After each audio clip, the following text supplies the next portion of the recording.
Armstrong கொலை வழக்கில் கைது செய்யப்பட்ட ரவுடி நாகேந்திரன் மனைவி தாக்கல் செய்த மனு தள்ளுபடி செய்யப்பட்டுள்ளது. ஆம்ஸ்ட்ராங் கொலை வழக்கில் கைது செய்யப்பட்ட ரவுடி நாகேந்திரன் மனைவி தாக்கல் செய்த மனுவானது தள்ளுபடி செய்யப்பட்டுள்ளது.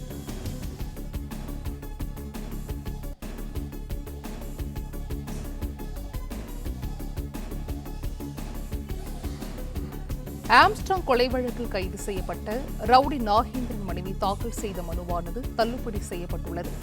தனது கணவரை என்கவுண்டர் செய்யக்கூடாது என அளிக்கப்பட்ட கோரிக்கை மனுவை பரிசீலிக்க உத்தரவிடக் கோரிய மனுவானது தள்ளுபடி செய்யப்பட்டுள்ளது. ஆம்ஸ்ட்ராங் கொலை வழக்கில் கைது செய்யப்பட்ட ரவுடி நாகேந்திரன் மனைவி தாக்கல் செய்த மனுவானது தள்ளுபடி செய்யப்பட்டுள்ளது. கூடுதல் விவரங்களை செய்தியாளர் ஆனந்த் வழங்க கேட்கலாம். ஆனந்த் வணக்கம், இது குறித்தான முழு விவரங்கள். வணக்கம். ஆம்ஸ்ட்ராங் கொலை வழக்கில் கைது செய்யப்பட்டுள்ள ரவுடி நாகேந்திரனை என்கவுண்டர் செய்யக்கூடாது என அளிக்கப்பட்ட மனுவை பரிசீலிக்க உத்தரவிட கோரிய அவரது மனைவி தாக்கல் செய்த மனுவை தள்ளுபடி செய்து சென்னை உயர்நீதிமன்றம் உத்தரவிட்டிருக்கிறது.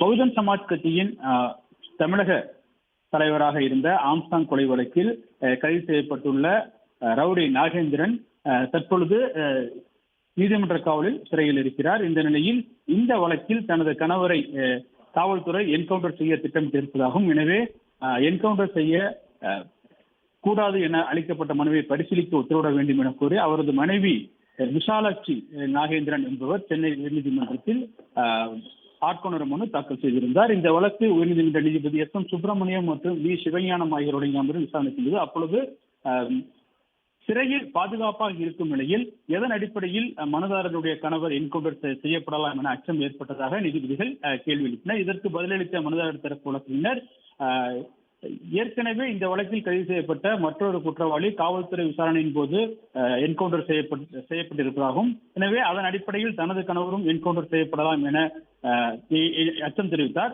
ஆனால் எந்த ஆதாரமும் இல்லாமல் வெறும் யூகத்தின் அடிப்படையில் இந்த மனு தாக்கல் செய்யப்பட்டிருப்பதாக கூறிய நீதிபதிகள் மனுவை தள்ளுபடி செய்து உத்தரவிட்டுள்ளனர். விவரங்களை வழங்கியமைக்கு நன்றி ஆனந்த்.